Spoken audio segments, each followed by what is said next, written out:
बिस्मिल्लाहिर्रहमानिर्रहीम। Welcome my channel. अस्सलाम वालेकुम। क्या हाल है जनाब आप सबका। तो आज हम लोग सीखेंगे शर्ट की फ्रंट के ऊपर इस तरह से डिज़ाइन बनाना। ये पैनल स्टाइल की कुर्तियाँ आजकल बहुत ज़्यादा ट्रेंड में है और इस तरह के डिज़ाइन भी एप्लिक वर्क स्टाइल में। तो आज हम लोग ये सीखेंगे।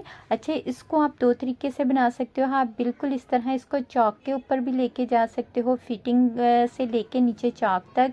और अगर आप इसको फ्रंट पैनल पे लगाना चाहो तो पैनल पे भी लगा सकते हो। तरीकाकार आपका सारा यही होगा, बाजू पर या जिस तरह हम लोगों ने इसको बैक साइड के ऊपर भी ऐड किया है।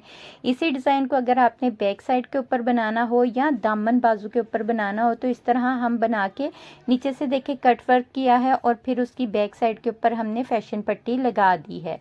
तो चले हम लोग स्टार्ट करते हैं। तो सबसे पहले हम लोग ले लेंगे जनाब बुकरम। बुकरम की लेंथ मैंने यहाँ पर ली है 40 इंच। आप अपनी शर्ट के हिसाब से ले लोगे।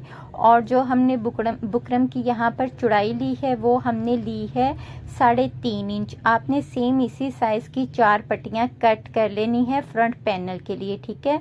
तो सबसे पहले हम लोग यहाँ पर एक बिल्कुल सीधी सी लाइन लगाएंगे ताकि हमारा बुकरम जो है स्टार्टिंग से वो बिल्कुल स्ट्रेट हो, सीधा हो।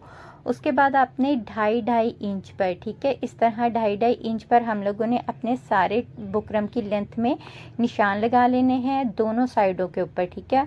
ऊपर वाली साइड पर भी और इस तरह से नीचे वाली साइड पर भी निशान हमारे बराबर होने चाहिए। 2.5 इंच पर ही ऊपर है तो उसी हिसाब से 2.5 इंच पर ही हम लोग नीचे लगाएंगे। फिर इन्हीं निशानात के ऊपर हम लोग इस तरह से सीधी लाइंस लगा लेंगे। यहाँ पर आपको छोटा पीस नज़र आ रहा है लेकिन हमने ये वाली लाइंस अपने पूरे पीस के ऊपर जितना हमने लेंथ में लिया होगा इस तरह से लगा लेने हैं। अब फ्रंट से जो एक्स्ट्रा अजाफी पीस था वो हमने कट कर दिया है और इस तरह हम अपना सारा बुकरम फोल्ड कर लेंगे। ये जिस तरह मैं फोल्ड कर रही हूँ ना, यहाँ पर देखें इस तरह एक लाइन हमने इस तरफ फोल्ड की और एक लाइन हमने इस तरह फोल्ड करनी है। लाइंस लगने की वजह से ये आपका बुकरम बिल्कुल आराम से फोल्ड हो जाएगा। तो अब हमने अपना सारा बुकरम इस तरह फोल्ड कर लेना है। अब हम लोग यहाँ पर एक सीधी लाइन लगाएंगे। ये इसलिए है कि बुकरम कहीं से फोल्ड करने की वजह से अगर कम ज़्यादा हो गया है तो इस तरह से वो बराबर हो जाएगा। यहाँ पर बुकरम की हम लोग चौड़ाई ले रहे हैं 3 इंच पर। 3 इंच का निशान लगाकर दूसरी साइड से भी हम लोग इस तरह बिल्कुल सीधी एक लाइन लगा लेंगे ताकि हमारा बुकरम बिल्कुल सीधा हो जाए। यहाँ पर आप चाहें तो बुकरम अभी कट करके सीधा कर लें, लेकिन हम पहले अपना पैटर्न ड्रॉ कर लेंगे। वहाँ से हमने 1/2 इंच छोड़ दिया है इस साइड से। ये देखें, यहाँ पर 1/2 इंच पर निशान लगाएंगे और दूसरी साइड से हमारी जो लाइन थी उसके ऊपर बिल्कुल हम लोग पैमाना रखते हुए इस तरह इसकी क्रॉस में एक लाइन लगा लेंगे। दूसरी लाइन हम लोगों ने 1/2 इंच के फासले पर लगानी है। अब यहाँ से हमारी लाइन देखें, दूसरी ऑपोजिट साइड से हमने 1/2 इंच नीचे किया है और इधर से लाइन के साथ इसको मिला दिया है। इस तरह जब हम इसकी कटिंग करेंगे तो ये एक जिगजैग वाला पैटर्न बन जाएगा। यहाँ पर बुकरम की तह काफ़ी ज़्यादा थी तो हमने हाफ कर लेनी है ताकि हमारा इजीली ये कट सके। तो हाफ तह मैंने खोल दी है और हाफ तह को हम लोग इस तरह से कट कर लेंगे। आपने यहाँ पर कैंची बहुत आराम से चलानी है ताकि हमारा पैटर्न बिल्कुल एक जैसा रहे। हाथ की मदद से आपने अपना बुकरम जो है उसको दबा कर रखना है। अगर आप बिल्कुल भी अपनी पकड़ ढीली छोड़ेंगे तो फिर हमारा बुकरम आगे पीछे हो जाएगा और पैटर्न एक जैसा कट नहीं होगा।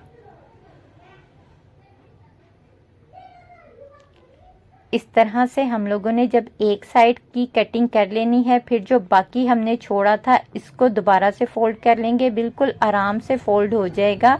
और ये हमने जो जिगजैग कट कर ली है इसको इस तरह से ऊपर रखेंगे और बाकी पीस छोड़ देंगे। अब यहाँ पर आप चाहो तो पेंसिल से दोबारा ड्रॉ कर सकते हो और इसी तरह आप इसी पैटर्न को ऊपर रखकर भी कटिंग कर सकते हो। दो तरीके हैं, जो आपको बेहतर लगे आप यहाँ पर पैटर्न की कटिंग उस तरीके से कर लोगे। एक तरीका और है कि हम यही पैटर्न पहले किसी कागज़ पर कट कर लें, फिर हम लोग अपनी बुकरम के ऊपर इसको ड्रॉ करके फिर सारा कटिंग करें। उस तरह काफ़ी टाइम लग जाता है, लेकिन अगर आपको वो आसान लगे तो आप उस तरह भी इसकी कटिंग कर सकते हो। तो ये देखें, हमारा जिगजैग में बिल्कुल पैटर्न रेडी हो गया है। दो तरीके मैंने आपको बता दिए हैं, जो तरीका आपको आसान लगे आप वो वाला तरीका अपना सकते हो। अब हम लोग इसी पैटर्न की दूसरी साइड की करेंगे कटिंग। तो उसके लिए हम लोगों ने सेम सारा साइज लेना है जो हम लोगों ने पहले लिया है। 2.5 इंच पर हम लोग निशान लगाएंगे और उन्हीं निशानात के ऊपर हम लोगों ने सीधी लाइंस लगा लेनी है जिस तरह हमने पहले किया था, लेकिन ये पैटर्न हमारा डिफरेंट होगा पहले पैटर्न से, ठीक है। उसी तरह हमने फ्रंट से इसको कट कर दिया और बुकरम को फोल्ड कर लेंगे जिस तरह पहला बुकरम हमने फोल्ड किया था। फिर यहाँ पर ऊपर से हम लोग इसको फिर से बराबर करेंगे, 3 इंच इसकी लेंथ रखेंगे। 3 इंच लेंथ रखने के बाद ये पैटर्न थोड़ा सा डिफरेंट रो होगा। अब यहाँ पर देखिए हमने अपने ऊपर वाली साइड से इसको त्रिकोण में लेते हुए यहाँ से आके नीचे वाली साइड से हमने इसकी गुलाई कर दी है, ठीक है। नीचे से 1/2 इंच छोड़ते हुए हम लोगों ने इसकी गुलाई की है। अब 1/2 इंच का मार्जिन रखते हुए हम लोग अपना पैटर्न ड्रॉ कर लेंगे। पैटर्न की हमने जिगजैग वाली साइड भी 1/2 इंच की रखी थी, तो ये गुलाई वाली साइड भी हम लोग 1/2 इंच की रखेंगे। कटिंग का तरीकाकार भी सेम वही होगा क्योंकि बुकरम की तह काफ़ी ज़्यादा बन गई थी, तो 1/2 हम लोग छोड़ देंगे और 1/2 की इस तरह से कटिंग कर लेंगे। एक साइड कट करने के बाद फिर हम लोग दूसरी साइड कट करेंगे। यहाँ पर आप लोगों की जो पकड़ है वो ढीली नहीं होनी चाहिए। अगर आपको आसानी चाहिए तो आप यहाँ पर इसको पिन अप भी कर सकते हो, इसको हल्की हल्की पिन्स लगा लो फिर इसकी आप कटिंग कर लो। तो यहाँ पर हमारा देखिए गुलाई में भी बिल्कुल एक जैसा पैटर्न कट हुआ है, कहीं से भी हमारा पैटर्न कम या ज़्यादा नहीं आ रहा।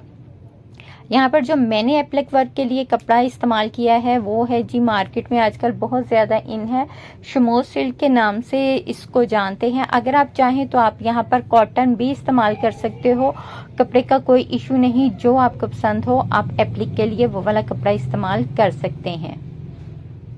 यहाँ पर एक पैटर्न प्रेस करने के बाद साथ ही हम लोग दूसरा पैटर्न लगा लेंगे। कपड़े की बचत करते हुए हम लोग कुछ इस तरह अपना पैटर्न इसी के साथ अटैच कर लेंगे। बस सेंटर से आपने इतना कपड़ा छोड़ना है जो हमारा दोनों पैटर्न की फोल्डिंग में आ जाए, ठीक है। तो थोड़ा कपड़े का गैप रखते हुए हमने अपने दोनों पैटर्न यहाँ पर प्रेस की मदद से अच्छे से अटैच कर लेने हैं। पैटर्न अटैच करने के बाद हम लोग यहाँ पर सिलाई का मार्जिन थोड़ा थोड़ा सा रखते हुए एक्स्ट्रा कपड़ा जितना भी होगा उसको कट कर देंगे। यहाँ पर आपको थोड़ा सा नज़र आ रहा है, लेकिन पट्टी मैंने पूरी 40 इंच की लगाई हुई है, आगे चल के आपको पता लग जाएगा।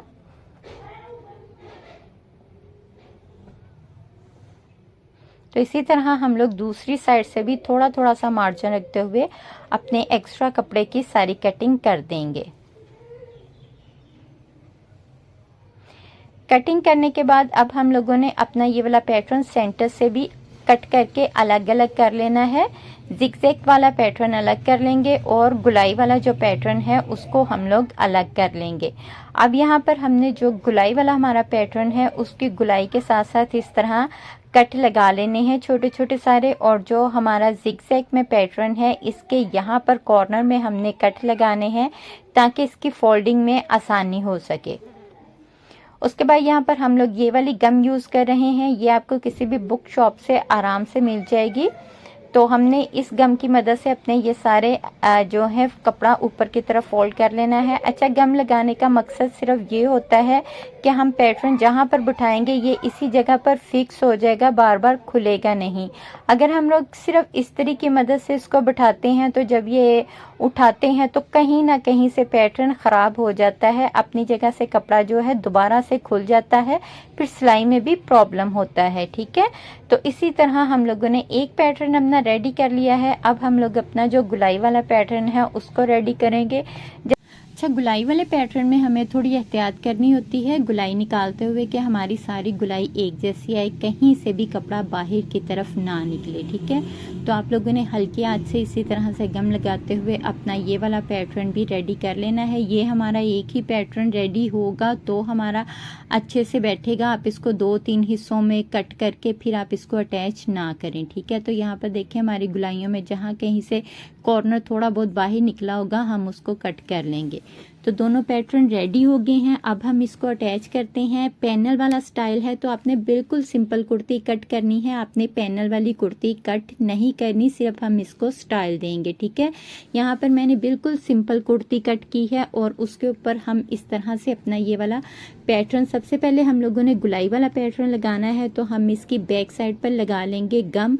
गम लगाने से वही फायदा होगा, ये एक जगह पर फिक्स हो जाएगा तो हम लोग आराम से इसके ऊपर सिलाई लगा लेंगे। इन तरीकों को फॉलो करते हुए आप यकीन करें जो बिगिनर हैं, जिन्होंने नई नई सिलाई सीखी है, वो भी बहुत नीट सिलाई कर सकते हैं। आराम से अपना ये वाला पैटर्न वो भी बना लेंगे इसी तरीके को फॉलो करते हुए। यहाँ पर हमने जो सेंटर गैप रखा है वो रखा है जनाब 4 इंच का, तो 4 इंच पर हमने हमारी जो ये गुलाई का कट आ रहा है ना, वो है 4 इंच पर। तो इस तरह से हमने पूरा अपना पैटर्न शर्ट के लास्ट तक लगाना है। मेरा बिल्कुल एंड तक नहीं है, मैंने एंड से ऊपर ही इसको बंद किया है क्योंकि नीचे हम लोगों ने इसका खाली गैप छोड़ना है। आप चाहें तो आप इसको एंड तक भी लेके जा सकते हैं। आप इस पैटर्न को आप काफी तरीके से यूज कर सकते हो। तो यहाँ पर हम लोगों ने अपना पैटर्न लगा लिया है और कंफर्म कर लेंगे हमारा एक जैसा साइज आ रहा है, फिर हम इसको इस तरह से फिक्स कर लेंगे। फिक्स होने के बाद आप लोगों ने यहाँ पर सिलाई लगा लेनी है। पहले हम लोगों ने एक साइड पर सिलाई लगा लेनी है, फिर हम लोगों ने दूसरी साइड पर इस तरह से अपनी गुलाई में सिलाइयाँ लगानी है। बिल्कुल आराम से लग जाएंगी। आप पहले सिलाई लगाओगे, फिर आप अपना दूसरा पैटर्न जिग-जैग वाला इसके ऊपर अटैच करोगे। ठीक है, यहाँ पर हमारा एक पैटर्न अटैच हो चुका है। अब हम लगाएंगे ये इस पैच को लगाते हुए आपने खास ध्यान रखना है कि हम लोग पहले इसके सिर्फ एक कोने पर गम लगाएंगे, जो कोना हमारी वाली साइड पर होगा। ठीक है, आपने सिर्फ कॉर्नर पर गम लगानी है और इस तरह देखें हम लोग अपना कॉर्नर सेट करते जाएंगे और पैटर्न बनाते जाएंगे। ऊपर से हमने नहीं देखना हमारा पैटर्न सेट आ रहा है कि नहीं आ रहा, हमने सिर्फ अपना ये जो कॉर्नर है इनको सेट करना है। गैप आप अपनी पसंद के मुताबिक दे लोगे। ये जो आप मॉडल पिक देख रहे हो, ये वाला गैप मैं उस मॉडल पिक के हिसाब से दे रही हूँ। अगर आप इसी गैप को बड़ा कर दोगे, यानी कि ये जो हमारा सेंटर में दायरा सा आ रहा है, अगर आप इसी दायरे को बड़ा कर दोगे, कटिंग सेम यही होगी, सिर्फ अटैच करने में हम अपना दायरा बड़ा या छोटा कर सकते हैं। फिर आप ये जो मॉडल पिक देख रहे हो, फिर आपका कुछ इस तरह का पैटर्न बन जाएगा। मैं आपको फिर बता दूं, कटिंग सेम होगी, सिर्फ अटैच करने में थोड़ा सा फर्क होगा। अब हम लोग अपने वी के दूसरे कॉर्नर के ऊपर भी गम लगा लेंगे। सिर्फ गम हमने कॉर्नर पर ही लगाई है, तो जब हम इस तरह इस्त्री की मदद से इसको बिठाते जाएंगे तो ये खुद ब खुद यकीन करें बहुत अच्छे तरीके से बैठता जाएगा। लेकिन आप पहले कोना बिठाने से पहले ही अगर आप इसको सेट करने की कोशिश करोगे तो ये इतने अच्छे से सेट नहीं होगा। यहाँ पर जो हमारा एक्स्ट्रा कोना बच रहा है ये मैं कट कर दूंगी, ये मेरी लेंथ से ज्यादा था तो इसलिए हमने इसको कट कर दिया है। अब हमने यहाँ पर इसके जो जिगजैग वाला है पैटर्न, उसके ऊपर भी सिलाई लगा लेनी है। पहले एक साइड पर, फिर हम दूसरी साइड पर सिलाई लगाएंगे। ठीक है, तो यहाँ पर मेरी दोनों साइडों पर लग चुका है और मैंने इनके ऊपर जो सिलाई है वो भी लगा ली है। अब मैं आपको दिखाती हूँ शर्ट की फाइनल लुक। ये है जी इस शर्ट की फाइनल लुक। माशाल्लाह से बहुत अच्छा हमारा ड्रेस रेडी हुआ है। बिल्कुल बुटीक स्टाइल है, नेक डिज़ाइन भी बुटीक स्टाइल में है, दामन का डिज़ाइन, बाजू का डिज़ाइन। आप मुझे कमेंट्स करके ज़रूर बताएं आपको मेरी वीडियो कैसी लगी। अगली वीडियो तक के लिए अल्लाह हाफिज़।